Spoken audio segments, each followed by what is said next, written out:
Let's talk today about the mind, the brain, and the body, and how each one sort of communicates with the other. I'm going to try and really simplify this. Obviously, it's much more complex than what I'm talking about, but I want to sort of get to the bottom line. The reality is that our brain, to me, is not that smart.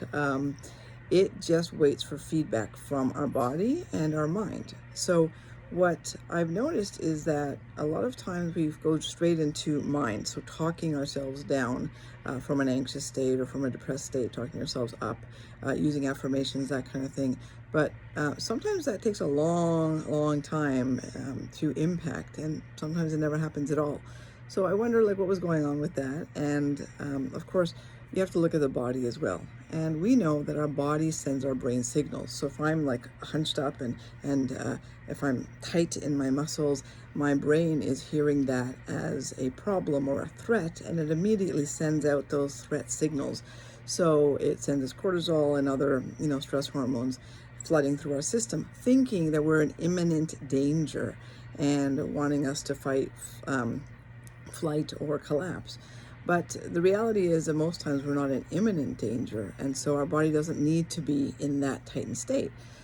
So what we want to be doing, so our brain doesn't get confused, is really focusing on breathing, and slowing our system down.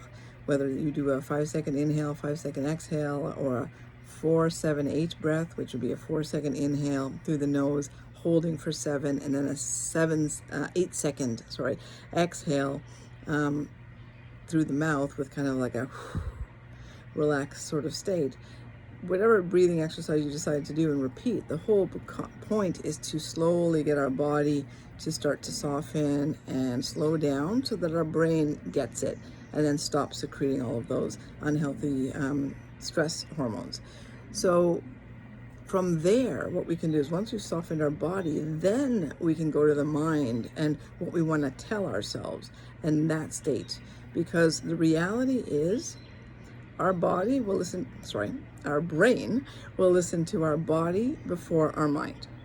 It is in our DNA for that to happen. The brain listens to our body before the mind. So when we soften the body through physiological exercises like breathing, then we create the space for the brain to listen to the mind, which is then where we can put in affirmations or talk about the logical side of things, or whatever we want to do at that point.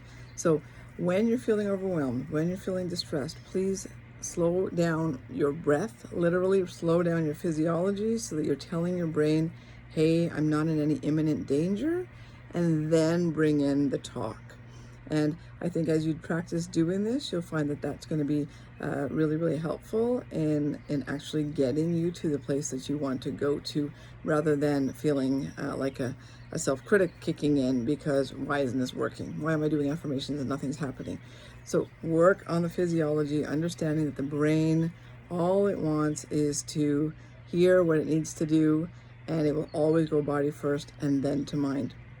So I hope that all makes sense, and I'm going to post something else on this topic as well in a few minutes, or for my next post. Thanks.